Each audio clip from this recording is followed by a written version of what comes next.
سامعین سے گزارش کی جاتی ہے کہ ہمارے دونوں چینلز کے پلیٹ فارم سے جتنی بھی آڈیو بکس کی ریکارڈنگ کمپلیٹ ہو چکی ہے اسے خود بھی سنیں اور زیادہ سے زیادہ شیئر کرنے کی کوشش کریں، اور ہمارے سوشل میڈیا پلیٹ فارم کے لنکس ڈسکرپشن میں دیے گئے ہیں۔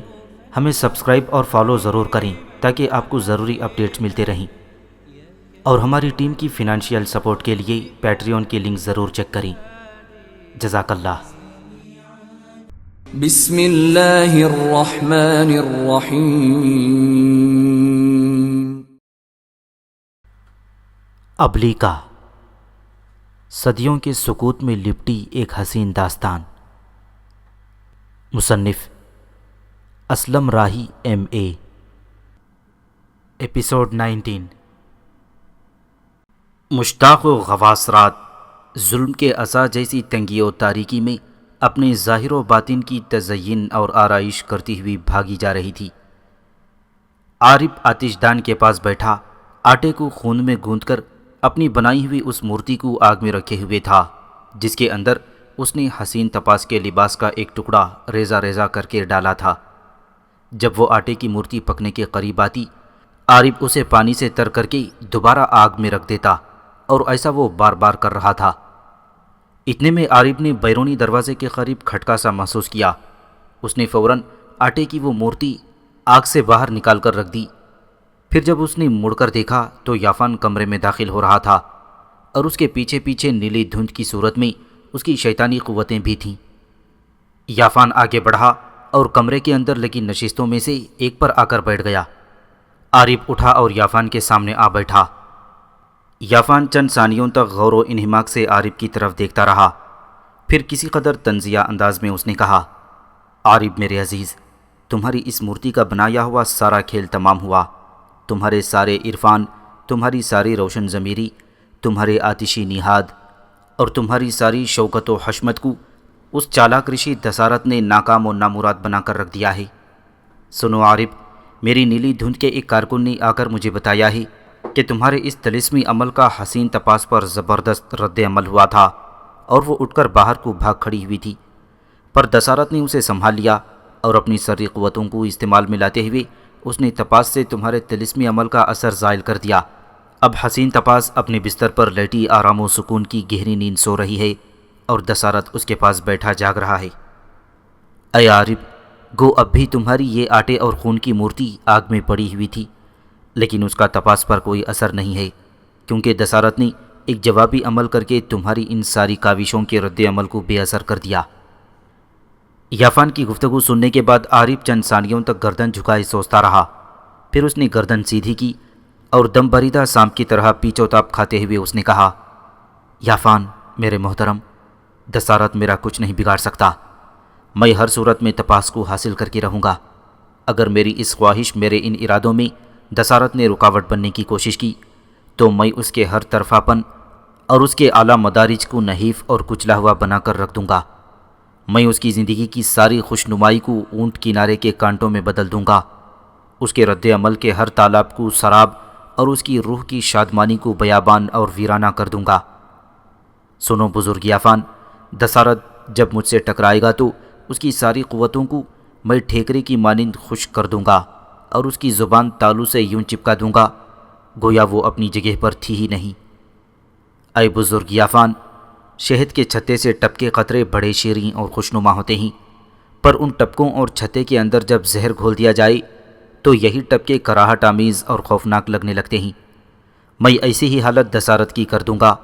میں ہر روز تپاک کو ایک نئے کرب اور ابتلا میں ڈالتا رہوں گا، پھر دیکھوں گا دسارت کب تک مجھ سے اور میرے عمل سے محفوظ اور مامون رہتا ہے۔ ایک نہ ایک دن واجب و ناواجب، درست و نادرست رویے سے اسے تپاس کو میرے حوالے کرنا ہی ہوگا۔ تپاس کی خاطر تم جو بھی قدم اٹھاؤ مجھے اس سے آگاہ رکھنا، تاکہ میں اس کے مقابلے میں تمہارا ساتھ دے سکوں۔ اب میں جاتا ہوں، تم بھی آرام کرو۔ یافان نے اپنی جگہ پر کھڑے ہوتے ہوئے عارف سے کہا تھا۔ ایک روز جب کہ سورج کافی چڑھ آیا تھا، یوناف فونیقی قوم کے شہر ٹائر کے نواح میں ایک ایسے بلند ٹیلے کے پاس نمودار ہوا جس پر ایک چرواہا بیٹھا تھا۔ اس کے سامنے ایک لمبا عصا رکھا تھا، جبکہ نیچے وادی میں اس کا ریوڑ چل رہا تھا۔ یوناف نے دیکھا جس جگہ چرواہا بیٹھا تھا وہاں ایک شفاف پانی کا چشمہ بھی تھا۔ یوناف چرواہے کے قریب آیا اور اسے پوچھا، اے نیک دل چرواہے، میں اس سرزمین میں اجنبی ہوں، کیا میں اس چشمے سے پانی پی سکتا ہوں؟ چرواہے نے، جو عمر میں 40 سے اوپر کا ہی ہوگا، ایک بار شفقت بھری نگاہوں سے یوناف کی طرف دیکھا، پھر اس نے پدرانہ محبت سے کہا، اے میرے اجنبی عزیز، ایسے چشمے تو دیوتاؤں کی دین ہوتے ہیں، ان پر کسی ایک کا حق نہیں ہوتا، ہر کوئی ان سے برابر کا مستفید ہو سکتا ہے، تم کسی سے پوچھے بغیر یہاں سے پانی پی سکتے ہو۔ پانی پی کر یوناف اس چرواہے کے پاس آ کر بیٹھ گیا اور پوچھا، اے میرے عزیز، کیا تم مجھے کنانیوں سے متعلق تفصیل سے بتاؤ گے کہ اس سے میرے علم میں اضافہ ہو، اور اگر میں ان کے اندر رہنے کا فیصلہ کروں تو مجھے ان کے مذہب اور دیگر رسم و رواج سے آگاہی ہو۔ چرواہے نے اپنے سامنے رکھا عصا اٹھا کر اپنے بائیں طرف رکھتے ہوئے کہا، اے عزیز، پہلے تو تم اپنا نام کہو اور یہ کہو کہ تم کن سرزمینوں کی طرف سے آئے ہو۔ جواب میں یوناف نے کہا، میرا نام یوناف ہے اور میں اس وقت اکادی قوم کے شہر اکاد کی طرف سے آ رہا ہوں۔ چرواہے نے ذرا دیر کے لیے خاموشی اختیار کی، پھر وہ دوبارہ بولا، اے عزیز، اس سرزمین میں جس کے اندر تم ابھی بیٹھے ہو کنانی آباد ہیں، میں بھی ایک کنانی ہوں۔ سنو میرے عزیز، ایک طویل مدت پہلے انسانوں کا ایک قافلہ صحرائے عرب سے نکلا تھا۔ یہ لوگ خانہ بدوش تھے اور بہتر چراگاہوں کی تلاش میں انہوں نے شمالی سرزمینوں کا رخ کیا تھا۔ شمال میں آ کر یہ خانہ بدوش عرب دو گروہوں میں تقسیم ہو گئی تھی۔ ایک حصہ ارض شام میں البقا کی وادیوں میں آباد ہو گیا، یہ گروہ ابھی تک وہیں آباد ہے، اور ان لوگوں نے اپنے مشرق میں اکادیوں اور سومیریوں کے ساتھ بڑے اچھے تعلقات قائم کر رکھے ہیں، یہاں تک کہ ان لوگوں نے اکادیوں اور سومیریوں کے ساتھ شادی بیاہ کا سلسلہ بھی شروع کر دیا ہے۔ لیکن اب اس گروہ نے آہستہ آہستہ خانہ بدوشانہ زندگی بھی ترک کر دی ہے، اور یہ لوگ ارض شام کے مشہور دریا خابور کے کنارے کنارے اپنے لیے بڑے بڑے شہر آباد کر رہے ہیں۔ مولانا سلیمان ندوی اپنی کتاب ارض القرآن اور فلپ کے تاریخ لبنان میں اس کی تصدیق کرتے ہیں کہ یہ لوگ عرب کے صحراؤں سے خانہ بدوشی کی صورت میں نکلے تھے اور بعد میں دو حصوں میں تقسیم ہو گئے۔ وادی البقا کو مصری چونکہ امور کے نام سے پکارتے تھے، لہٰذا عربوں کا جو گروہ اس وادی میں آ کر آباد ہوا تھا اسے اس کے ہمسایہ سومیریوں نے اموری کہہ کر پکارنا شروع کر دیا۔ اسی نسبت سے تاریخ میں یہ گروہ اموری کے نام سے پہچانے جانے لگے۔ فلپ کے حتی تاریخ لبنان اور تاریخ شام۔ موجودہ شہر الحریری ہی زمانہ قدیم میں ماری کے نام سے اموریوں کا مرکزی شہر تھا۔ بعد کے دور میں اموری مشرق کی طرف خوب پھیلے۔ پہلے انہوں نے شام کے وسیع علاقوں پر قبضہ کر کے دمشق کو اپنی سرگرمیوں کا مرکز بنایا۔ اس کے بعد قوم اکاد کے دوسرے بڑے شہر بابل پر بھی قبضہ کر لیا، اور یہاں انہوں نے بابل کی ایک علیحدہ سلطنت کی بنیاد ڈالی۔ بابل کی تاریخ کا مشہور بادشاہ حمور ابی اموریوں سے ہی تعلق رکھتا تھا۔ یہ پہلا بادشاہ تھا جس نے مجموعہ قوانین جاری کیا، اس کے حالات بعد میں تفصیل سے آئیں گے۔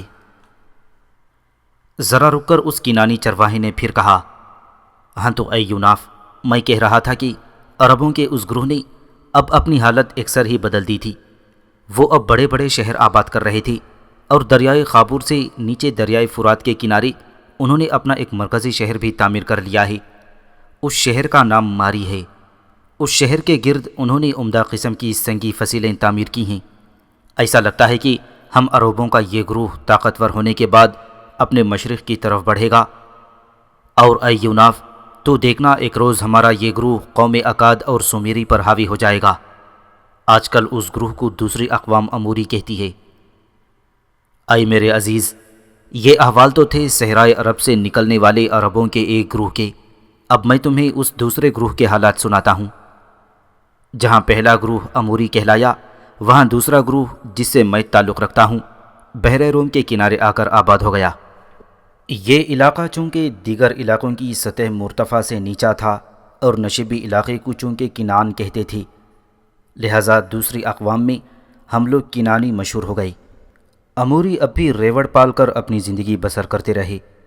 اس کے علاوہ انہوں نے آشوری عربوں کی طرح کھیتی باڑی بھی شروع کر دی تھی، لہٰذا اب وہ کافی خوشحال اور عسکری لحاظ سے بھی طاقتور ہو گئے تھے۔ اب ہم نہ ریوڑ پالتے ہیں، نہ ہم اموری لوگوں کی طرح کلی طور پر کھیتی باڑی پر انحصار کرتے ہیں۔ گو ہماری قوم کی بستیوں میں ریوڑ بھی پالے جاتے ہیں، اور کھیتی باڑی بھی ہوتی ہے، لیکن اموریوں کی طرح یہ ہماری گزر بسر کا واحد ذریعہ بھی نہیں ہیں۔ ہم لوگوں نے کشتیاں اور جہاز بنانے سیکھ لیے ہیں، اور ان کی مدد سے ہم دور و نزدیک کی اقوام کے ساتھ تجارت کرتے ہیں۔ ہم دوسرے ملکوں کو لکڑی، گیہوں، تیل، شراب، لوبان اور مسالے، پارچہ جات، دھاتی ظروف، اونی اور سوتی کپڑے، خاص کر ارغوانی رنگ کے، آبنوس اور ہاتھی دانت سے بنے ہوئے گھریلو سامان، دھاتیں، گوند اور رال اور یہ سب چیزیں برآمد کرتے رہتے ہیں، اور ان کے بدلے میں دوسری اقوام سے ہم اپنی ضرورت کا سامان حاصل کرتے ہیں۔ گیہوں اور تیل خود پیدا کر کے فونیقی برآمد نہ کرتے تھے، یہ دونوں چیزیں وہ فلسطین کے عربوں سے حاصل کرتے تھے، اور اس کے بدلے میں انہیں عیش و آرائش کی چیزیں فراہم کرتے تھے۔ لوبان اور مسالے کاروانی تجارت کے ذریعے جنوبی عرب اور ہندوستان سے حاصل کیے جاتے تھے۔ بقول فلپ کے ہیتی، کنانی نہ صرف لوہے کو پگھلانا جانتے تھے بلکہ اس میں دوسری دھاتوں کی آمیزش سے فولاد سازی میں بھی مشتاق تھے، اور موجودہ لبنان چونکہ کنانیوں کے زیر اثر تھا، لہٰذا صنوبر اور دیودار کے درختوں سے گوند اور رال حاصل کر کے برآمد کرتے تھے۔ یہ دونوں چیزیں جہازوں اور کشتیوں کو پانی سے محفوظ رکھنے کے کام آتی تھیں۔ ذرا رکنے کے بعد وہ کنانی چرواہا پھر کہہ رہا تھا، اے یوناف، ہماری بحری تجارت میں لکڑی کی برآمدی ہماری آمدنی کا سب سے بڑا ذریعہ ہے، اور یہ لکڑی زیادہ تر صنوبر اور دیودار کی ہوتی ہے۔ ہماری اس لکڑی کا سب سے بڑا گاہک مصر ہے، اور اس لکڑی کے بدلے میں ہم مصر سے کھانے پینے کی کئی اشیاء حاصل کرتے ہیں، اور اس کے علاوہ یہ لکڑی آشوریوں، اکادیوں، سومیریوں، ایلامیوں اور ہیتیوں کے علاوہ سمندر پار کی اقوام کو بھی جاتی ہیں۔ مصری اس لکڑی سے زیادہ تر جہاز، شاہی خاندان کے تابوت اور دوسرا گھریلو سامان بناتے ہیں۔ اس کے علاوہ یہ لکڑی معبدوں کے اندر بھی استعمال ہوتی ہے۔ پھر شیشہ بھی ہماری آمدنی کا بہت بڑا ذریعہ ہے، اور اسے ہم دوسرے ملکوں کے ہاتھ فروخت کرتے ہیں، اور پھر پارچہ ہافی اور ارغوانی رنگ سے بھی ہم بہت کچھ کما لیتے ہیں۔ مورخین لکھتے ہیں کہ مصری آثار قدیمہ کا کوئی ایسا عجائب خانہ نہ ہوگا جس میں کنانیوں کی لکڑی کے ٹکڑے نہ پائے گئے ہوں۔ سومیریوں کے بادشاہ لوگل زگیبی اور اکادیوں کے بادشاہ سرجون اکادی کی تحریروں اور دعاؤں میں بھی لبنان اور اس کی لکڑی کا ذکر ہے۔ کنانیوں کے قبرص، کریٹ، سارڈینیا، مالٹا، آئیبیریا اور دوسرے جزائر سے بھی تجارتی تعلقات تھے۔ مصر کے فرعون سنیفرو کی ایک دستاویز میں لبنان سے لکڑی لانے اور اس سے جہاز تیار کرنے کا ذکر ہے۔ سنیفرو فرعون کو دہشور کے جنوبی حرم میں دفن کیا گیا تھا۔ 1954 عیسوی میں کھدائی کے دوران اس کا مدفن نکل آیا تو اس میں سے لبنانی دیودار کے شہتیر برآمد ہوئے۔ یہ شہتیر اچھی حالت میں تھے اور اب تک ستونوں کا کام دے رہے تھے۔ اس کے علاوہ مصر کے ایک جوان سال ماہر آثار قدیمہ کو اس بڑے حرم کے قریب کھدائی کے بعد ایک 60 فیٹ لمبی کشتی ملی جو چونے کے پتھر میں محفوظ کر دی گئی تھی۔ اس میں سنیفرو کے بیٹے خوفو کی لاش رکھ کر دفن کے لیے لائی گئی تھی۔ یہ کشتی بھی لبنانی دیوار سے بنائی گئی تھی، اور کھدائی کے وقت اس میں دیودار کی خوشبو باقی تھی۔ لبنانی دیودار کے باقیات میں اس کشتی کو دوسرا قدیم ترین اثر سمجھا جاتا ہے۔ قاہرہ کے مصری عجائب گھر میں دیودار لکڑی کے متعدد تابوت بڑی اچھی حالت میں محفوظ ہیں۔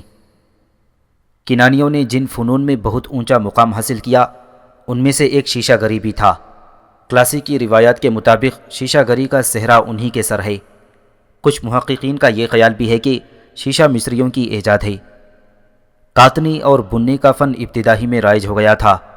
کنانیوں کے شہریوں کی کھدائی کے دوران جو مختلف اشیاء برآمد ہوئی ہیں ان میں تکلے کے چھوٹے چھوٹے حلقے جو پتھر اور مٹی سے بنائے گئے ہیں، اور پتھر اور مٹی کے وہ اوزان جن سے کپڑا بنتے وقت کام لیا جاتا ہے۔ کنانی چونکہ عرب تھے اور عربی میں کپاس کو قطن بولتے ہیں، لہٰذا بعد کے دور میں کنانیوں کا یہی قطن یونانیوں کے توسط سے انگریزی زبان میں داخل ہوا اور انہوں نے اسے قطن کی نسبت سے کاٹن کہنا شروع کر دیا۔ زمانہ قدیم میں کنانی ریشم سازی سے بھی واقف تھے، اور یہ ریشم وہ خود بخود پیدا ہونے والے ریشم کے کیڑوں سے حاصل کرتے تھے۔ اپنے سلسلے کلام کو جاری رکھتے ہوئے اس کنانی چرواہے نے پھر کہا، اے میرے اجنبی عزیز، میں یہاں تمہیں یہ بھی بتاتا چلوں کہ شیشہ گری اور ارغوانی رنگ کی صنعت کاری ہماری ہی اپنی ایجاد ہے، اور ہم نے ہی اسے ترقی دی ہے۔ شیشہ گری سے متعلق ہمارے ہاں ایک روایت ہے کہ ہمارے کچھ تاجر جو تجارت کی غرض سے مصر گئے تھے، واپس لوٹتے ہوئے انہوں نے کملا شہر کے قریب اپنے جہاز روک دیے اور ساحل پر کھانا تیار کرنے کے لیے انہوں نے پڑاؤ کیا۔ جب ساحل پر چولہے بنانے کے بعد کھانا تیار کر کے وہ کھا پی چکے تو اپنے برتن وغیرہ سمیٹ کر جہازوں میں رکھنے لگے۔ تو جس جگہ انہوں نے چولہے بنائے تھے وہاں انہیں مٹی کے ڈھیلوں کے اندر شورے کی صاف رگیں دکھائی دیں، کیونکہ کھانا بنانے کے لیے انہوں نے جو مٹی چولہوں کے لیے استعمال کی تھی اس کے اندر شورا تھا۔ اس انکشاف پر وہ تاجر بے حد خوش ہوئے۔ انہوں نے وہیں شورے کو پگھلا کر جب ساحل کی ریت کو شامل کر لیا تو شیشہ تیار ہو گیا۔ اس وقت سے ہم کینانی، مصری اور دوسری اقوام کو شیشہ برآمد کرتے ہیں، اور اب تو ہم نے شیشوں کو رنگ دینے کے فن میں بھی خوب دسترس حاصل کر لی ہے، اور اس سے ہم مختلف اقسام کے برتن بھی تیار کرتے ہیں۔ ہماری ارغوانی رنگ کی صنعت بھی اپنے عروج پر ہے۔ یہ رنگ بھی ہم دوسری اقوام کے ہاتھ فروخت کرتے ہیں، اور اس ارغوانی رنگ کو ہم سمندر کی ایک قسم کی مچھلی سے حاصل کرتے ہیں۔ رنگین شیشہ بھی کینانیوں کی ایجاد ہے۔ یہ رنگ صدف نما ایک مچھلی سے حاصل ہوتا تھا۔ یہ مچھلی چونکہ چھوٹی ہوتی تھی اور اس سے چند قطرے ہی رنگ کے نکلتے تھے، لہٰذا یہ رنگ بہت مہنگا تھا، اور پھر اس پر محنت و مشقت بھی بہت آتی تھی۔ بعد کے دور میں یونانی اساطیر میں بیان کیا گیا ہے کہ جب ہیلن ٹرائے پہنچ گئی تو ایک روز وہ ساحل پر ٹہل رہی تھی کہ اس نے دیکھا کہ اس کا کتا ایک صدف نما مچھلی پکڑ کر کھا گیا ہے، اور اس کی وجہ سے کتے کا منہ گہرا ارغوانی ہو گیا تھا۔ ہیلن کو یہ رنگ ایسا بھلا لگا کہ اس نے اعلان کر دیا کہ جو شخص میری نظر لطف کا خواہاں ہو وہ سب سے پہلے اس رنگ کا لباس میری نظر کرے۔ سور شہر کا ارغوانی رنگ سب سے مشہور تھا۔ ہیلن آف ٹرائے کے حالات اگلے صفحات میں تفصیل سے آئیں گے۔ یوناف نے چرواہے کی باتوں میں دلچسپی لیتے ہوئے پوچھا، اے عزیز، میں دیکھتا ہوں تم چرواہے ہو، لیکن تمہارا علم بڑا وسیع ہے۔ کیا تم مجھے کینانیوں کے دیوی دیوتاؤں کے متعلق بھی معلومات فراہم کرو گے؟ چرواہے نے بڑی فراخ دلی سے کہا، کیوں نہیں، سنو میں تمہیں تفصیل سے بتاتا ہوں۔ ہم کینانیوں کا سب سے بڑا دیوتا ایل ہے، اور اس کی ساتھی اور سب سے بڑی دیوی کا نام عشیرت ہے۔ ایل کو ہم خالق و معبود مانتے ہیں، اسے تمام دیوتاؤں کا باپ سمجھتے ہیں، اور بت خانوں اور معبدوں میں اسے سب سے اونچی جگہ رکھا جاتا ہے۔ اس کی مورتی اور بت ایسے بنائے جاتے ہیں گویا یہ بہت بوڑھا ہو چکا ہو۔ ہمارا دوسرا بڑا دیوتا بعل ہے، اور اس کی ساتھی اور دوسری بڑی دیوی اشار ہے۔ اس کے علاوہ بھی ہمارے دیوتا ہیں، مثلاً ہدو طوفان کا دیوتا، اشمون علاج و شفا کا دیوتا، رشف آگ، روشنی اور موت کا دیوتا، وجون غلے اور اناج کا دیوتا۔ میں یہاں یہ بھی بتاتا چلوں کہ ہماری سب سے بڑی محترم اور عزیز دیوی اشار، جو بعل دیوتا کی ساتھی جانی جاتی ہے، یہ بیک وقت زندگی بخش اور زندگی کش ہونے کے علاوہ موت اور جنگ کی بھی دیوی ہے۔ ہماری ایک اور دیوی بھی ہے جس کا نام انت ہے، یہ بھی اشار کی طرح مختلف اوصاف کی مالک ہے، اور اسے خاتون آسمان بھی کہا جاتا ہے۔ یہ بعل دیوتا کی بہن خیال کی جاتی ہے۔ مورخین لکھتے ہیں کہ ایل کا لفظ خدا کی ذات کے لیے استعمال ہوتا تھا، جیسے اسماعیل بمانی خدا کی باتیں سننے والا، اسی طرح جبرائیل، میکائیل وغیرہ۔ بعد میں لوگوں نے اس نام کے بت بنا کر ان کی پوجا شروع کر دی۔ ایل عبرانی اور عربی دونوں میں استعمال ہوا ہے، اور عربی میں اسی لفظ ایل سے الہ کا لفظ نکلا۔ بعل دیوتا شہروں کا محافظ تھا۔ اس کے علاوہ بارشیں اور فصیلیں بھی اسی کے اختیار میں سمجھی جاتی تھیں۔ کینانیوں کی ندیوں دریاؤں کا نگران بھی تھا، اور خیال کیا جاتا تھا کہ جشن منانے سے یہ خوش ہوتا ہے اور قربانیاں اس کے دل میں لطف و رحم پیدا کرتی ہے۔ اشمون دیوتا کی سیدا شہر میں بطور خاص پوجا کی جاتی تھی۔ اس کا بڑا معبد بھی یہیں تھا۔ اس دیوتا کا نشان یہ تھا کہ اس کے ہاتھ میں جو عصا ہوتا تھا اس پر 2 سانپ کنڈلی مارے بیٹھے ہوئے تھے۔ آج کل بھی اسی کو طب کا نشان مانا جاتا ہے۔ سمیری قوم کے ایک علاج و شفا کے دیوتا کا بھی یہی نشان تھا، اور رشف کے معنی روشنی کے ہیں۔ بابل کے اموری فاتح بھی اس دیوتا کی پوجا کرتے تھے۔ فلسطین کا موجودہ شہر ارسوف اسی دیوتا کا بگڑا ہوا نام ہے، اسی لیے موجودہ اسرائیلی حکومت نے اس کا نام بدل کر رشف رکھ دیا ہے۔ کنانیوں کے اس دیوتا کو بعد میں فلسطینیوں نے اپنا قومی دیوتا مان لیا تھا۔ اشتار دیوی کی حیثیت وہی تھی جو یونانیوں کے ہاں وینس یعنی زہرہ دیوی کی تھی، اور انت کو ایک دوشیزہ مانا جاتا تھا اور اسے سخت جنگجو سمجھا جاتا تھا۔ پھر یوناف نے پوچھا، مجھے اگر کنانیوں کے معبدوں اور ان کے بتوں کو دیکھنا ہو تو مجھے کس کس شہر کا رخ کرنا چاہیے؟ کنانی چرواہے نے کچھ سوچا اور پھر اس نے کہا، اگر تم میری قوم کے معبدوں کی عظمت و سطوت دیکھنے کے خواہش مند ہو تو پھر اغاریت، جبلہ، ٹائر اور سیدون کا رخ کرو کہ جو کچھ میں نے تم سے بیان کیا ہے یہ تمہیں وہاں عملی صورت میں دیکھنے کا موقع ملے گا۔ سنو میرے عزیز، اگر میری مانو تو سب سے پہلے شہر اغاریت کا رخ کرو، وہاں بعل اور وجون دیوتا کے سب سے بڑے معبد ہیں۔ اس کنانی چرواہے کا شکریہ ادا کرنے کے بعد یوناف وہاں سے اٹھ کھڑا ہوا۔ جب اس نے دیکھا کہ وہ چرواہا اس کی نگاہوں سے اوجھل ہو گیا ہے تو وہ وہاں سے غائب ہو گیا۔ مورخین لکھتے ہیں کہ اغاریت شہر 229 ہجری میں کھدائی کے دوران نمودار ہوا۔ اتفاق سے ایک شاہی دہقان کو اس ٹیلے پر ایک قدیم شے مل گئی تھی جسے رہنما بنا کر ایک فرانسیسی ماہر آثار قدیمہ نے اس ٹیلے کی کھدائی کا کام شروع کر دیا، جس سے اغاریت کے کھنڈر نمودار ہوئے اور اس شہر سے کنانی ادب کا ایک اہم حصہ دستیاب ہوا۔ ان کھنڈرات میں بعل اور وجون کے معبدوں کے نشانات بھی ملے ہیں۔ جو چیزیں یہاں سے دستیاب ہوئی ہیں ان میں سب سے زیادہ قیمتی مٹی کی وہ لوہے ہیں جس پر تحریریں ثبت ہیں۔ یہ تختیاں ایک معبد کے حلقے سے ملی ہیں۔ ان میں کچھ تحریریں صحیفے ایوب علیہ السلام سے فکری اور اسلوبی لحاظ سے مشابہت رکھتی ہیں۔ الفاظ اور ادبی وضع اور ترتیب میں یہ تحریریں عبرانی بربط سے مطابقت رکھتی ہیں۔ اغاریت اپنے زمانہ عروج میں ایک بہترین تجارتی منڈی اور بندرگاہ تھی۔ کنعانی عرب میں جو بہترین چیزیں تھیں وہ بعد کے دور میں عبرانیوں اور ان کے دیگر ہمسائیوں نے اپنے مقدس نوشتوں اور تحریروں سے محفوظ کر لیں۔ اس امر کی تصدیق ان حکیمانہ اقوال سے ہوتی ہے جو امثال زبور اور غزل الغزلات سے مستعار لیے گئے ہوں۔ تھوڑی دیر کے بعد لاسقیہ کے شمال میں راس السمرہ کے پاس یوناف اغاریت شہر میں داخل ہوا۔ کرۂ ارض کے کنارے انطاکیہ کے جنوب میں یہ لاسقیہ شہر اب بھی موجود ہے، اور لاسقیہ کے شمال میں راس السمرہ ہے جس کے کنارے کے قریب ہی کنانیوں کا قدیم شہر اغاریت تھا۔ اغاریت کے معنی کھیت کے ہیں۔ جب یوناف اس جگہ آیا جہاں پر بعل اور وجون دیوتاؤں کے معبد تھے تو ابلکا نے اس کی گردن پر اپنا حریری لمس دیا، ساتھ ہی اس کی کسی قدر سنجیدہ آواز ابھری، یوناف، قریہ قریہ اور نگر نگر کی سیاحی ختم کرو، حالات پھر تمہارا امتحان لینے کے در پہ ہیں۔ وقت کی پکار نے ایک بار پھر تمہیں آواز دی ہے، آؤ دونوں مل کر اس پکار کا جواب دیں، اس آواز پر پورے اتریں۔ یوناف ایک جگہ رک گیا اور فکر مند آواز میں اس نے پوچھا، ابلکا میری عزیزہ، کن حالات نے مجھے آواز دی ہے اور اغاریت سے نکل کر مجھے کدھر کا رخ کرنا ہوگا؟ ابلکا کی آواز پھر یوناف کے کانوں میں پڑی، یوناف، ہندوستان کے شہر موہنجوداڑو کے اندر یافان، عارب، بیوسا، نبیتا اکٹھے ہو کر سرگرم میں عمل ہو گئے ہیں۔ یافان نے ملیتا کی روح کو ایک چیتے پر وارد کر دیا ہے، جس کی وجہ سے اس چیتے نے موہنجوداڑو اور اس کے نواحی علاقوں میں خوف و ہراس اور تباہی پھیلا دی ہے۔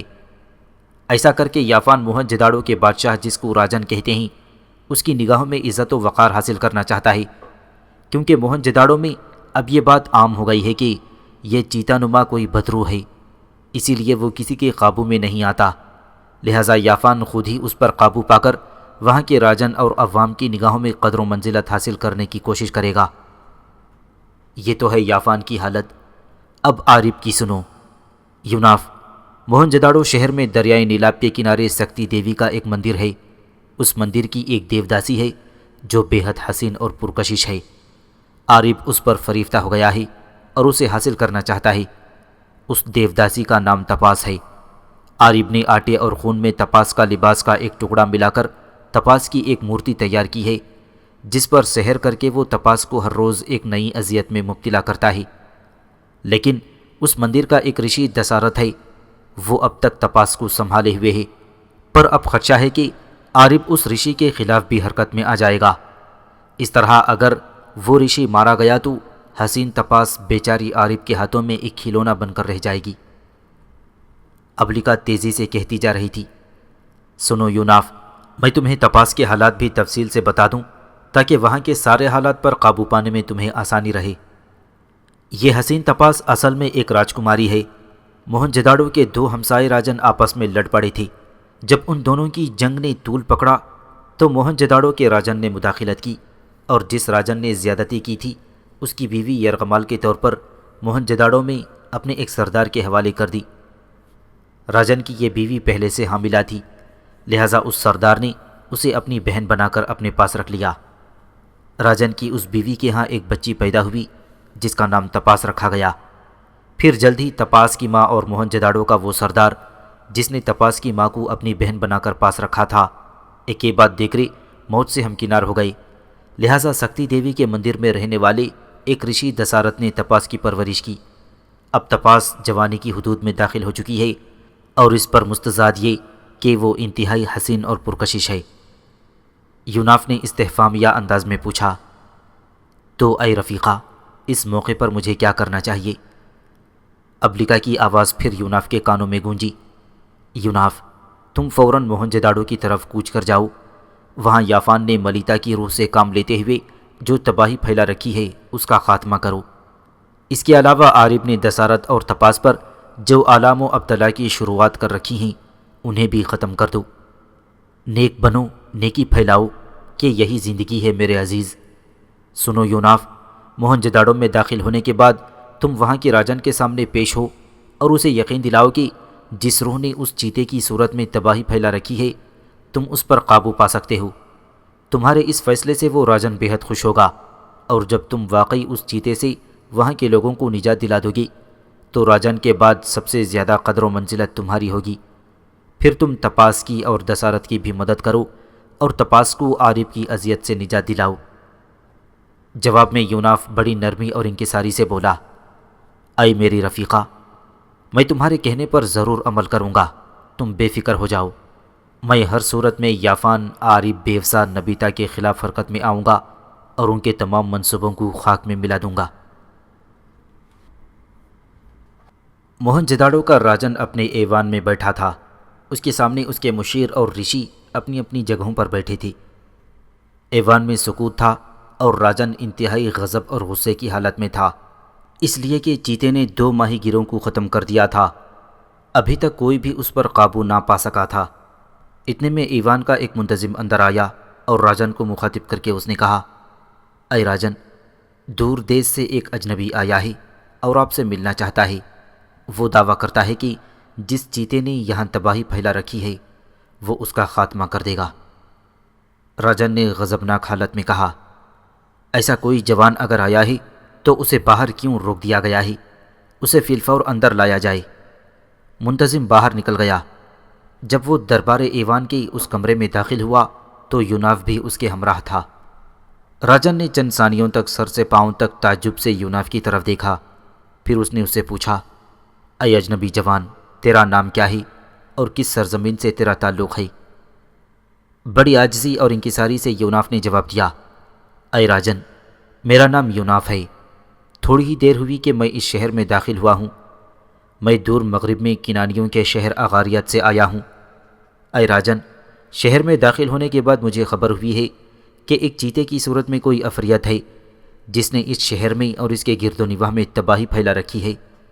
میں اس افریت پر قابو پا کر یہاں کے لوگوں کو اس سے نجات دلانا چاہتا ہوں۔ راجن نے ایک خالی نشست کی طرف اشارہ کیا اور یوناف وہاں بیٹھ گیا۔ اسے مخاطب کرتے ہوئے راجن نے پھر پوچھا، اس افریت نما چیتے پر قابو پانے کے لیے اگر تمہیں کسی چیز کی ضرورت ہو تو کہو۔ اگر تم اپنے ساتھ مسلح جوان چاہتے ہو تو اس کا بندوبست بھی کیا جا سکتا ہے۔ یوناف نے کہا، مجھے کسی چیز کی ضرورت نہیں، میں اکیلا اور آج ہی اس افریت پر قابو پا لوں گا۔ اس موقع پر وہاں موجود رشی دسارت نے یوناف کو مخاطب کرتے ہوئے کہا، اے نیک دل اجنبی جوان، یہ کیونکہ ممکن ہے کہ ہم یہاں اس شہر کے سب سے قدیم علوم کے ماہر اس چیتے کو زیر کرنے کی کوشش کرتے ہیں لیکن کسی کو کامیابی نہیں ہوئی۔ پھر تم اکیلے بھی ہو، پھر تم آج ہی اس افریت پر کیسے اور کیوں کر قابو پا لو گے جبکہ اس شہر میں تم اجنبی بھی ہو؟ اس موقع پر ابلکا نے یوناف کی گردن پر لمس دیا اور اس کے کان میں سرگوشی کی، یوناف، یہی وہ رشی دسارت ہے جس نے حسین تپاس کی پرورش کی ہے۔ یہ بہت اچھا اور نیک دل انسان ہے۔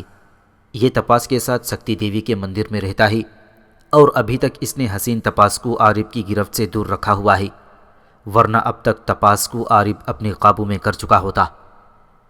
اب لکا کی بات ختم ہوئی تو یوناف نے غور سے رشی دسارت کی طرف دیکھا، پھر کہا، اے رشی دسارت، کچھ کام ایسے ہوتے ہیں جو کسی کے مقدر میں لکھ دیے جاتے ہیں، ایسا سمجھو کہ اس عفریت کا خاتمہ بھی میرے مقدر میں لکھا ہوا ہے۔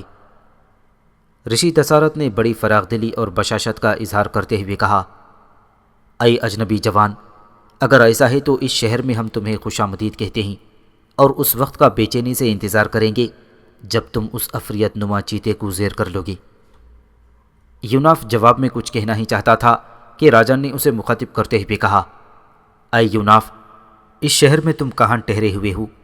اگر تم نے کہیں قیام نہیں کیا تو تم میرے اس شاہی ایوان میں ایک معزز مہمان کی حیثیت سے رہو۔ یوناف نے جواب دیا، اگر رشی دسارت برا نہ مانی تو میں ان کے ساتھ سکتی کے مندر میں رہنا چاہتا ہوں۔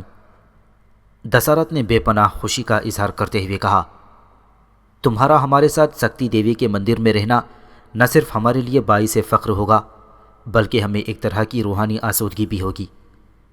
یوناف اٹھ کھڑا ہوا اور راجن سے کہا، تو پھر مجھے اجازت دیں کہ میں رشی دسارت کے ساتھ سکتی دیوی کے مندر میں جاؤں اور وہاں سے اپنے کام کی ابتدا کروں۔ راجن نے کہا، اس چیتے نے آج ہی 2 ماہی گیروں کو پکڑ مارا ہے اور دریا کے کنارے اس کے پنجوں اور اس کے بھاگنے کی سمت کو ٹھیکرے رکھ کر محفوظ کر دیا گیا ہے۔ اگر تم چاہو تو ان نشانات سے بھی فائدہ اٹھا کر اس عفریت تک پہنچنے میں کامیاب ہو سکتے ہو۔ یوناف نے کہا، آپ بے فکر رہیں، میں ایسے نشانات کی کوئی مدد نہیں چاہتا۔ آپ دیکھیے گا، میں اس چیتے پر ایسی گرفت کروں گا کہ اس کا میرے ہاتھوں بچ نکلنا ناممکن ہو جائے گا۔ میں امید رکھتا ہوں کہ آنے والی رات کو میں یہ کام کر دکھاؤں گا۔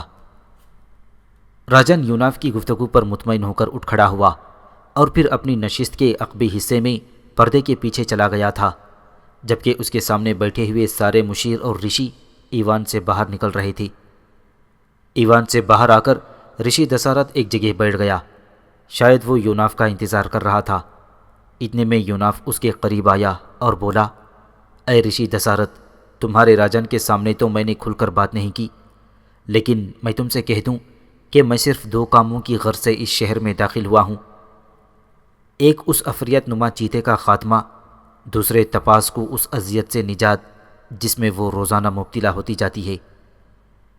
رشی دسارت نے حیرت و تعجب سے یوناف کی طرف دیکھا اور پوچھا، اے یوناف، میں حیران و پریشان ہوں کہ تم تپاس کو کیسے اور کیوں کر جانتے ہو، اور کس طرح تمہیں یہ خبر ہوئی کہ وہ ہر روز ایک اذیت میں مبتلا کر دی جاتی ہے۔ یوناف نے اس کی ڈھارس بندھائی اور کہا، تم حیران و پریشان نہ ہو رشی دسارت، میرے پاس کچھ ایسی قوتیں ہیں جو مجھے برائی کرنے والوں کی برائی سے آگاہ کرتی ہے، اور اس طرح میں اس برائی کے پیچھے پڑ جاتا ہوں۔ اس چیتے اور تپاس کی خبر بھی مجھے اس نے دی تھی، لہٰذا میں یہاں پہنچ گیا، اور اب تم دیکھو گے کہ میں کیسے ان دونوں کاموں کو احسن طریقے سے سر انجام دیتا ہوں۔ سنو رشی دسارت، مجھ سے کوئی بات چھپا کر نہ رکھنا، یہ بھی یاد رکھنا کہ مجھے یہ بھی علم ہے کہ تپاس کسی عام آدمی کی نہیں بلکہ ایک ہمسائے راجن کی بیٹی اور راجکماری ہے۔ تم اسے سکتی کے مندر سے باہر نہیں نکلنے دیتے۔ اور سنو رشی دسارت، اس کے علاوہ تپاس خود بھی احتیاط برتتی ہے تاکہ اس کا چہرہ دیکھ کر کوئی اس پر فریفتہ نہ ہو جائے، کیونکہ وہ انتہائی خوبصورت ہے۔ تم نے لوگوں میں یہ مشہور کر رکھا ہے کہ وہ ایک غریب آدمی کی بیٹی ہے، اور یہ کہ اس کا باپ مر چکا ہے اور تم نے اسے پالا ہے، پر سن رکھو، میں تو جانتا ہوں کہ وہ ایک انتہائی خوبصورت راجکماری ہے کہ راجن کو اس کی خبر ہو گئی تو وہ ضرور اسے اپنے ایوان میں بلکہ اپنے حرم میں داخل کر لے گا۔ کیا میرا اندیشہ درست نہیں ہے دسارت؟ دسارت نے خوفزدہ اور بدحواس آواز میں کہا، اے میرے عزیز، تمہارا ہر اندیشہ درست اور تمہاری ہر بات حقیقت پر مبنی ہے، پر میری تم سے بنتی ہے کہ اس راز کو راز ہی رہنے دینا۔ اگر تپاس کو کسی اور نے لے لیا تو میں زندہ نہ رہ سکوں گا، اس لیے کہ میں اسے سگی بیٹیوں جیسا پیار کرتا ہوں۔ یوناف نے دسارت کی ڈھارس بندھائی۔ رشی دسارت، مطمئن رہو، یہ راز راز ہی رہے گا، اور اگر کسی دوسرے نے بھی اس راز کو فاش کرنے کی کوشش کی تو میں تمہاری اور تپاس کی سلامتی کے پیش نظر اس کے خلاف بھی حرکت میں آ جاؤں گا۔ دسارت نے آگے بڑھ کر یوناف کا ہاتھ تھام لیا اور کہا، چلو میرے ساتھ، تپاس تم سے مل کر بے حد خوش ہوگی۔ یوناف چپ چاپ رشی دسارت کے ساتھ ہو لیا۔ دونوں کا رخ سختی کے مندر کی طرف تھا۔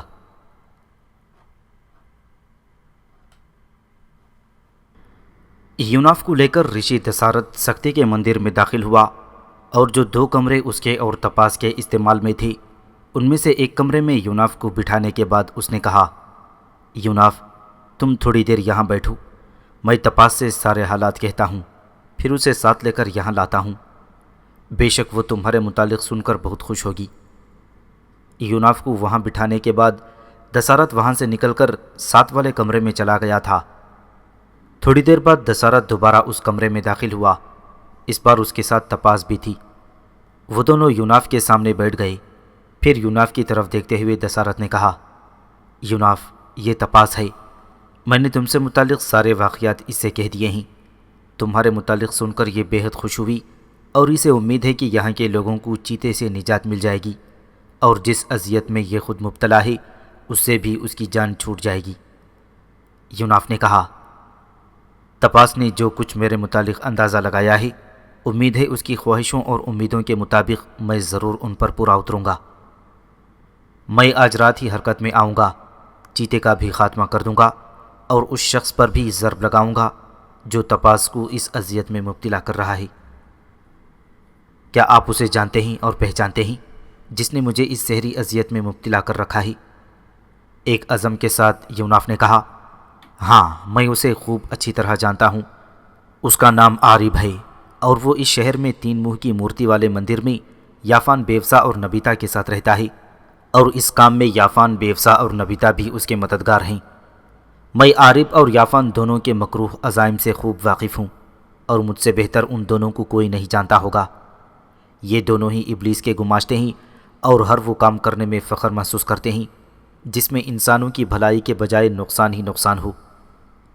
ذرا رک کر یوناف نے اپنے لباس کے اندر سے لوہے کا ایک کیل نکالا اور دسارت کو دیتے ہوئے اس نے کہا، اے میرے بزرگ، یہ ایک ایسا کیل ہے جس پر میں نے اپنا سحری عمل کر دیا ہے۔ رات کے وقت جب تپاس اذیت میں مبتلا ہو تو اسے پلنگ پر لٹا دینا، اور اس کے لباس کا کوئی بھی حصہ پلنگ کی کسی بھی جگہ رکھ کر یہ کیل اس میں ٹھونک دینا، اور پھر رد عمل کے طور پر دیکھنا کہ اس کا کیا اثر ہوتا ہے۔ اس کیل کے ٹھکنے سے تپاس تو ٹھیک ہو جائے گی، لیکن عارب ضرور اس کی وجہ سے ایک کرب اور اذیت میں مبتلا ہو جائے گا، اور اسے یہ احساس ہو جائے گا کہ اس شہر میں اس کے خلاف بھی حرکت میں آنے والا کوئی ہے۔ میں اب اس عفریت نما چیتے کی تلاش میں جا رہا ہوں۔ اگر میں جلد لوٹ آیا اور تپاس یہاں میری موجودگی میں کسی اذیت میں مبتلا ہوئی تو میں یہ کیل خود ٹھونک لوں گا، اور اگر مجھے تاخیر ہو گئی تو یہ کیل آپ بے دھڑک ہو کر ٹھونک دینا۔ اس کے بعد جو بھی حالات ہوں گے میں ان سے نمٹ لوں گا۔ دسارت نے ہمدردی اور شفقت سے کہا، اب جب کہ سورج غروب ہونے والا ہے اور ابھی اندھیرا پھیل جائے گا تو رات کی تاریکی میں اس ہولناک چیتے کو کہاں تلاش کرتے پھرو گے؟ ایسا نہ ہو کہ کہیں بے خبری میں تم پر حملہ آور ہو کر تمہیں نقصان پہنچا دے۔ یوناف نے ایک گہرے اور مضبوط عزم کا اظہار کرتے ہوئے کہا، آپ فکر مند نہ ہوں رشی دسارت، میری سری قوتیں بھی حرکت میں ہوں گی، اور وہ مجھے چیتے کی ہر حرکت سے آگاہ کرتی رہیں گی۔ مجھے امید ہے کہ آج رات کے پہلے حصے میں ہی میں اس چیتے کو زیر کر کے رکھ دوں گا۔ دیکھو رشی دسارت، تم جانو 3 منہ کی مورتی میں قیام کرنے والا یافان ایک ہولناک مردہ ہے۔ اس نے اپنی طرف سے اس چیتے پر ایک روح طاری کر رکھی ہے۔ یہ روح انتہائی خونخوار آدم خور جوان ملیتا کی ہے، اور وہی اس چیتے کو حرکت میں لا کر اس سے حیرت انگیز کام کراتی ہے، اور پھر تعقب کرنے والوں کی نگاہ سے اوجھل کر دیتی ہے۔ اس طرح وہ چیتا ہر واردات کے بعد محفوظ رہتا ہے۔ تو اس کا مطلب ہے یوناف کہ تمہیں بیک وقت 2 قوتوں سے ٹکرانا ہوگا، ایک بذات خود چیتا اور دوسری ملیتا کی روح جو یافان نے اس پر طاری کر رکھی ہے۔ میرے خیال میں تو یہ ایک بے حد دشوار کام ہے۔ اگر ایسا ہی تھا اور تمہیں سارے حالات کی خبر تھی تو کیوں تم نے راجن کے آگے اس چیتے کو آج ہی ہلاک کرنے کا دعویٰ کر دیا؟ اگر تم ایسا کرنے میں کامیاب نہ ہوئے تو راجن یقیناً تم سے خفا ہوگا۔ ہو سکتا ہے اس دعوے میں ناکامی کے بعد وہ تمہارے لیے کوئی سزا تجویز کر دی۔ یوناف کی ساری گفتگو سننے کے بعد رشی دسارت نے مایوسی اور فکر مندی کی حالت میں اسے کہا تھا۔ اس موقع پر یوناف کچھ کہنے ہی والا تھا کہ اس کے بولنے سے پہلے حسین تپاس نے اسے مخاطب کیا اور کہا، کیا ایسا ممکن نہیں کہ آپ تھوڑی دیر اور یہاں بیٹھیں اور کھانا کھا کر جائیں؟ میں تھوڑی دیر میں کھانا تیار کر لیتی ہوں۔ یوناف اپنی جگہ پر کھڑا ہو گیا اور بولا، میں اب چلتا ہوں، کھانا تو میں واپس آ کر ہی کھاؤں گا۔ ذرا رک کر یوناف نے رشی دسارت کی طرف دیکھتے ہوئے کہا، آپ کسی فکر میں نہ پڑیں، میں بہت جلد اپنے مقصد میں کامیاب لوٹوں گا۔ پھر یوناف اس کی طرف سے کسی جواب کا انتظار کرنے کے بعد باہر نکل گیا۔ سکتی دیوی کے مندر سے نکلنے کے بعد دریائے نیلاب کے کنارے ایک ویران جگہ پر آ کر یوناف نے ہلکی ہلکی آواز میں پکارا، ابلیکا، ابلیکا تم کہاں ہو؟ تھوڑی ہی دیر بعد ابلیکا نے اس کی گردن پر لمس دیا اور کہا، اے میرے حبیب، میں یہی ہوں، تم فکر مند نہ ہو، میں سارے احوال جان چکی ہوں جن کی تم مجھ سے امید رکھتے ہو۔ یوناف نے تمسخرانہ انداز میں پوچھا، کون سے حالات جان آئی ہو تم؟ جواب میں ابلیکا کہہ رہی تھی، یہی کہ تم مجھ سے پوچھو گے وہ چیتا اس وقت کہاں ہے جس پر ملیتا کی روح سوار ہے۔ یوناف نے توصیفی انداز میں کہا، اے ابلیکا، تو کیسی دانشمند اور دور اندیش ہے، کاش تو مجسمے صورت میں میری رفیقہ ہوتی۔ جواب میں ابلیکا نے کہا، اچھا باتیں نہ بناؤ اور غور سے سنو، جس جگہ تم اس وقت کھڑے ہو یہاں سے سیدھا آگے دریا کے کنارے کنارے شمال کی طرف آگے بڑھتے جائیں تو 2 میل آگے بلند چٹانوں کا ایک سلسلہ ہے۔ انہی چٹانوں کے اندر وہ چیتا اس وقت محو استراحت ہے جس پر ملیتا کی روح حاوی ہے۔ یوناف نے خوشی اور اطمینان کا اظہار کرتے ہوئے کہا، اور ملیتا کی روح اس وقت کہاں ہے؟ ابلیکا نے جواب دیا، ملیتا کی روح بھی اس چیتے کے ساتھ ہی ہے جس کے اندر وہ ہے۔ میں اس غار کا پوری طرح جائزہ لے کر آئی ہوں۔ وہ کوئی اتنی بڑی غار نہیں، لیکن اس میں داخل ہونے کے 2 راستے ہیں، ایک مشرق اور دوسرا مغرب کی سمت، اور ان 2 راستوں کا فائدہ یہ ہے کہ خطرے کی صورت میں ملیتا کی روح اس چیتے کو جو بھی راستہ محفوظ ہو وہاں سے نکال لے جاتی ہے۔ میرا مشورہ ہے کہ ہم دونوں یہاں سے غائب ہو کر اس غار کے پاس نمودار ہوں، پھر ایک راستے میں اور دوسرے راستے سے تم اس غار میں داخل ہونا۔ ایسی صورت میں وہ چیتا ہم دونوں سے بچ کر کہاں جائے گا؟ غار کے اندر داخل ہوتے وقت تم بھی اپنا وجود ظاہر نہ کرنا، اس طرح وہ چیتا تمہیں دیکھ ہی نہ سکے گا۔ ہاں، ملیتا کی روح ضرور چونکے گی۔ یوناف، اگر تم اپنی لاہوتی قوتوں سے کام لے کر اپنے وجود کو اوجھل رکھ کر اس غار میں داخل ہوگے تو ہم بآسانی ان پر قابو پا لیں گے۔ مجھے دیکھتے ہی ملیتا کی خونخوار روح مجھ پر حملہ آور ہونے کے لیے ضرور میری طرف لپکے گی۔ تم اس موقع سے فائدہ اٹھانا اور چیتے کا خاتمہ کر دینا۔ ویسے مجھے امید ہے کہ ملیتا کی روح تم سے الجھنے کی کوشش نہ کرے گی کہ وہ تمہاری قوتوں سے خوب آگاہ ہے۔ میرے خیال میں وہ تم سے پہلو تہی کی کوشش ہی کرے گی۔ ویسے یافان کسی بھی وقت ملیتا کی روح کو تم پر اچانک حملہ آور کرا سکتا ہے، لیکن اس میں وہ کامیاب نہ ہوگا کیونکہ میں ہمہ وقت تمہارے ساتھ ہوتی ہوں۔ یوناف نے خوشی اور اطمینان کا اظہار کرتے ہوئے کہا، تو پھر چلو چلیں اور اپنے کام کی ابتدا کریں۔ اس چیتے کے مارے جانے کے بعد یافان کو جو افسوس اور ملال ہوگا وہ میرے لیے انتہائی اطمینان کا باعث ہوگا۔ پھر یوناف دریائے نیلاب کے کنارے سے غائب ہو گیا۔ تھوڑی دیر بعد یوناف دریا کے کنارے ایک چٹان کے پاس نمودار ہوا۔ وہاں ابلیکا نے پھر اس کی گردن پر لمس دیا اور کہا، یوناف، وہ جو سامنے چٹان ہے اسی کے اندر غار ہے جس میں وہ چیتا ہے۔ ایک راستہ اس طرف اور دوسرا چٹان کے دوسری جانب ہے۔ تم سامنے والے راستے سے اس غار میں داخل ہو جاؤ جبکہ میں دوسری سمت سے اس غار میں داخل ہوتی ہوں۔ یوناف نے اس کی تائید کرتے ہوئے کہا، ہاں یہ ٹھیک ہے ابلیکا، سورج غروب ہو چکا ہے اس لیے غار کے اندر گہری تاریکی ہوگی۔ بہرحال غار میں داخل ہوتے وقت میں اپنی تلوار پر لاہوتی عمل کر کے اسے فضا میں بلند رکھوں گا جس کی وجہ سے وہ ساری غار روشن ہو جائے گی اور وہاں کی ہر شے نمایاں اور واضح ہوگی۔ اگر تم نے اپنی تلوار روشن نہ بھی رکھی تب بھی کوئی بات نہیں، اس لیے کہ میں اس غار کے اندر تیز ارغوانی روشنی کر دیتی ہوں اور میری اس روشنی سے ساری غار روشن ہو جائے گی۔ یوناف نے کہا، یہ بھی اچھا ہے۔ غار کے دونوں جانب سے جب ہم تیز روشنیوں کے ساتھ نمودار ہوں گے تو ملیتا کی روح شروع ہی میں بدحواس ہو کر رہ جائے گی۔ ابلیکا نے کہا، چلو پھر ابتدا کرتے ہیں۔ اس کے ساتھ ہی ابلیکا یوناف سے علیحدہ ہو گئی۔ یوناف نے وہیں کھڑے کھڑے اپنی تلوار پر سحری عمل کیا اور اس کے ساتھ ہی اس کی تلوار سے روشنی کے سوتے پھوٹنے لگے۔ گو ابلیکا نے اسے مشورہ دیا تھا کہ وہ اپنی سری قوتوں کو کام میں لا کر اور اپنے وجود کو نگاہوں سے اوجھل رکھ کر غار میں داخل ہو، لیکن یوناف نے اپنے وجود کو غائب نہ کیا، تاہم وہ صرف اپنی تلوار پر سحری عمل کر کے آگے بڑھا تھا۔ جس وقت یوناف اس غار میں داخل ہوا تو اس کے تلوار کی روشنی سے اندھیری غار پوری طرح روشن ہو گئی تھی۔ اس نے دیکھا اس کے سامنے غار کے وسط میں چیتا لیٹا ہوا تھا۔ تلوار نے غار کے اندر چکا چوند سا سما باندھ دیا تو چیتا بوکھلا کر اٹھ بیٹھا اور غور سے اپنی طرف بڑھتے ہوئے یوناف کی طرف دیکھنے لگا۔ اسی وقت غار کے دوسرے دہانے سے ایک تیز ارغوانی شعلے کی صورت میں ابلیکا غار کے اندر داخل ہوئی۔ اب چیتا بدک کر رہ گیا۔ اسی وقت چیتے کے پاس سے ملیتا کی روح ارغوانی شعلے کی روپ میں ظاہر ہوئی اور ابلیکا کی طرف بڑھی۔ اسی وقت بدحواس چیتا حرکت میں آیا اور بھاگ کر اس نے یوناف پر چھلانگ لگا دی۔ یوناف پہلے ہی اس کے لیے تیار تھا۔ اس نے فوراً تلوار پھینک دی، فضا میں بلند چیتے کو اپنے دونوں ہاتھوں میں تھام لیا اور غار کے دیوار پر دے مارا۔ چیتے کے حلق سے آواز تک نہ نکلی تھی اور وہ ختم ہو گیا۔ زمین پر پڑی تلوار روشن تھی اور اس کی وجہ سے یوناف غار کا اندرونی منظر دیکھ سکتا تھا۔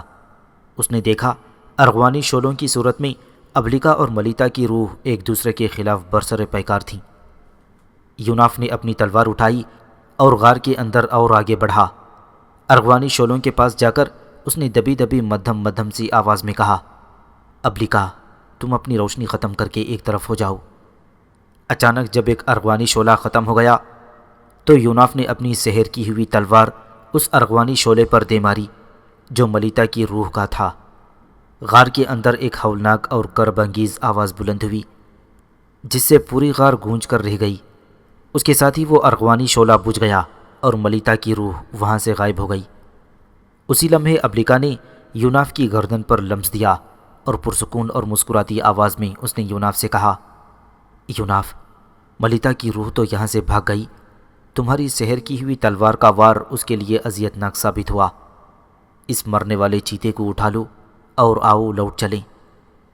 جواب میں یوناف نے بھی مطمئن اور پرسکون آواز میں کہا، ویسے تمہارے خیال میں ہم دونوں کی یہ مہم کیسی رہی؟ ابلیکا نے چہکتی آواز میں کہا، انتہائی فوز مند، انتہائی کامیاب۔ چیتا مر چکا ہے جبکہ ملیتا کی روح ناکام و نامراد ہو کر یافان کی طرف بھاگ چلی ہے۔ ہم نے یافان کی اس خواہش کو اندھا اور بیکار کر دیا ہے کہ وہ مناسب موقع پر خود ہی چیتے کا خاتمہ کر کے یہاں کے راجن کی نگاہوں میں ایک عزت اور وقار حاصل کر لے گا۔ اے میرے حبیب، اب یہ عزت و وقار تمہارے حصے میں آئے گا۔ اب حرکت میں آؤ، چیتے کو اٹھاؤ کہ یہاں سے نکل چلیں۔ یوناف چیتے کے پاس آیا۔ اپنی تلوار پر کیا ہوا سحری عمل ختم کر کے اس نے تلوار کو نیام میں کر لیا۔ اس کے بعد چیتے کو اٹھایا اور غار سے باہر نکل گیا۔ عارف اپنے کمرے میں آتش دان کے ساتھ بیٹھا آٹے، لہو اور تپاس کے لباس کے ریشوں سے بنائی جانے والی مورتی کو آگ میں رکھے سحری عمل کر رہا تھا کہ یافان اس کے کمرے میں داخل ہوا اور عارف کے پاس ہی آتش دان کے پاس خالی نشست پر آ کر بیٹھ گیا۔ قبل اس کے کہ وہ دونوں آپس میں کوئی بات کرتے، آگ کے اندر رکھی مورتی آپ سے آپ حرکت میں آئی اور ہوا میں اچھل کر زور سے عارف کے چہرے پر پڑی۔ اس کے بعد لگاتار اور تابڑ توڑ اس مورتی نے عارف کے چہرے پر ضربیں لگانی شروع کر دیں، جس کی وجہ سے عارف کا چہرہ جھلس کر رہ گیا اور وہ ایک نئی اذیت اور کرب میں مبتلا ہو کر رہ گیا۔ پر جلد ہی عارف نے مورتی کو پکڑ لیا اور اسے توڑ کر اس نے مورتی کے ٹکڑوں کو قریب ہی پڑے پانی کے برتن میں ڈال دیا۔ پانی کے اندر مورتی کے دونوں حصے بے حس و حرکت ہو کر رہ گئے۔ عارف اپنی کسی سری قوت کو حرکت میں لایا اور اپنا ہاتھ اس نے اپنے چہرے پر پھیرا اور اس کا جھلسا ہوا چہرہ پہلے جیسا صاف اور درست ہو گیا۔ پھر عارف نے غور سے یافان کی طرف دیکھا اور سنا کہ اس کے ڈھکے ہوئے چہرے سے ہلکے ہلکے قہقہوں کی آواز سنائی دے رہی تھی۔ عارف نے خفگی کے انداز میں جھلا کر کہا، اے بزرگ یافان، میری جان پر بن گئی تھی اور آپ ہنس رہے ہیں، آخر کیوں؟ یافان نے تنزیہ سے لہجے میں کہا، اب تو جان پر بننے کے دن آ ہی گئے ہیں اور اس موہنجداڑو شہر میں اب امن اور سکون پر اندیشے اور خطرے غالب آنے لگے ہیں۔ بزرگ یافان، آپ کہنا کیا چاہتے ہیں صاف صاف کہیں اور مجھے پہیلیوں میں نہ ڈالیں۔ عارب نے تیز نگاہوں سے یافان کی طرف دیکھا۔ یافان نے جواب دیا، اے عارب، یوناف یہاں پہنچ گیا ہے۔ عارب اچھل سا پڑا۔ اس نے اپنی جگہ پر بدک جانے کے انداز میں کہا، کب آیا وہ یہاں؟ اور آپ کو اس کی آمد کی خبر کیسے ہو گئی؟ کہیں آپ میرے ساتھ ٹھٹا تو نہیں کر رہے؟ یافان کی اس بار رنجیدہ آواز کمرے میں گونجی۔ میں تم سے ٹھٹا اور مذاق کیوں کروں گا؟ سنو، یوناف کے آنے کی اطلاع مجھے ملیتا کی روح نے دی ہے۔ آج دن کے وقت واردات کرنے کے بعد وہ چیتے کو دریا کے کنارے ایک غار میں لے گئی اور بقول اس کے سورج غروب ہونے کے بعد اس غار میں ایک طرف سے یوناف داخل ہوا اور دوسری طرف سے روح داخل ہوئی جو یوناف کی مددگار اور معاون ہے۔ اس نے اپنی سحر کی ہوئی تلوار اس پر دے ماری اور ملیتا کی روح کو ایک عذاب اور اذیت میں مبتلا کرتے ہوئے غار سے بھاگنے پر مجبور کر دیا۔ یہ ہیں وہ اطلاعات جو ملیتا کی روح نے مجھے دی ہیں۔ اب تم کہو، اس سلسلے میں تم کیا کہتے ہو؟ عارب چند ثانیوں تک سر جھکائے سوچتا رہا، پھر اس نے یافان کی طرف دیکھا اور پوچھا، اے بزرگ یافان، اگر یوناف یہاں پہنچ گیا ہے تو کیا ہم اور تم مل کر اس پر قابو نہ پا لیں گے؟ عارب ذرا رکا، پھر یافان کے جواب کا انتظار کیے بغیر اس نے اپنا سلسلہ کلام دوبارہ جاری کیا۔ اے بزرگ یافان، ہم یقیناً یوناف کا مقابلہ کریں گے۔ اس کی آمد پر ہم یہاں سے بھاگیں گے نہیں، بلکہ رشی دسارت اور حسین تپاس کے خلاف اب ہم اس طرح سے حرکت میں آئیں گے کہ یہاں کے راجن کے کان میں یہ انکشاف دلوائیں گے کہ تپاس کوئی عام لڑکی نہیں بلکہ ایک راجکماری ہے۔ اس طرح اگر تپاس ہمیں نہ ملے گی تو پھر دسارت کے پاس بھی نہ رہ سکے گی۔ اور اے بزرگ یافان، اس آگ میں رکھی ہوئی مورتی نے جو پے در پے میرے چہرے پر ضربیں لگائی ہیں تو میں کہتا ہوں کہ یہ بھی یوناف کی طرف سے ہی رد عمل ہے، ورنہ دسارت ایسا کرنے کی ہمت نہیں رکھتا۔ یافان نے اس کی تائید کرتے ہوئے کہا، تمہارے خلاف آگ میں رکھی اس مورتی کا حرکت میں آنا یقیناً یوناف ہی کی طرف سے ہے۔ ایسے الٹے سیدھے اور مشکل و ناممکن کام اس کی طرف سے ہی رونما ہو سکتے ہیں۔ اے عارب، اب ہمیں بہت زیادہ محتاط رہنا ہوگا۔ میں نے اپنی نیلی دھند کی قوتوں کو بھی چوکس کر دیا ہے کہ وہ اس 3 منہ کے مورتی کے مندر کے اندر ساری عمارت کو اپنی نگاہ میں رکھے، اور جو بھی کوئی بری نیت سے ہم چاروں کی طرف آئی اس سے متعلق وہ ہمیں پیشگی ہی اطلاع کر دے۔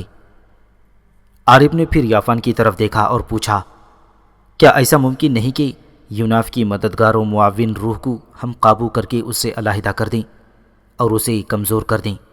اس طرح ہو سکتا ہے ہم اسے زیر کرنے میں کامیاب ہو جائیں گے۔ یافان نے آہ بھرنے کے انداز میں عارب کو جواب دیتے ہوئے کہا، عارب، تمہاری تجویز بڑی معقول ہے، پر ملیتا کی روح کا کہنا ہے کہ وہ انتہائی پاکیزہ اور حسین و جمیل لڑکی کی روح ہے، اور یوناف نے اس روح کو تسخیر کر کے اپنے ساتھ نہیں ملایا بلکہ وہ اپنی مرضی سے اس کا ساتھ دیتی ہے۔ ملیتا کی روح کا کہنا ہے کہ یوناف اور اس کی ساتھی ابلی کا روح کے درمیان میاں بیوی کا سا رشتہ ہے، اور وہ روح ہر طرح سے اس کی حفاظت کرتی ہے۔ ایسی روح کو تسخیر کر کے اپنے قابو میں لانا فی الحال میرے بس میں نہیں۔ ہو سکتا ہے کبھی ایسا وقت آئے کہ میں اس کام کو انجام دے سکوں، پر اس وقت میں اس قابل نہیں ہوں کہ یوناف کی اس ساتھی روح کو کسی سحری عمل کے ذریعے یوناف سے علیحدہ کر سکوں۔ عارب نے جھلا کر کہا، بہرحال ہمیں یوناف کے خلاف حرکت میں آنا ہوگا۔ یہ میرے لیے ناقابل برداشت ہے کہ وہ ایک لامتناہی مدت کے لیے ہم پر بھاری ہے اور بار بار ہمیں اپنے سامنے زیر کرتا رہے۔ عارب کہتے کہتے خاموش ہو گیا، کیونکہ بیوسا اور نبیتا کمرے میں داخل ہوئی تھیں۔ وہ شاید یوناف کے مقابلے میں اپنی بے بسی کو ان دونوں پر ظاہر نہیں ہونے دینا چاہتا تھا، لہٰذا اس نے سلسلہ کلام تبدیل کر کے دسارت اور تپاس پر گفتگو شروع کر دی۔ بیوسا اور نبیتا بھی دونوں ان کے ساتھ اس گفتگو میں شامل ہو گئیں۔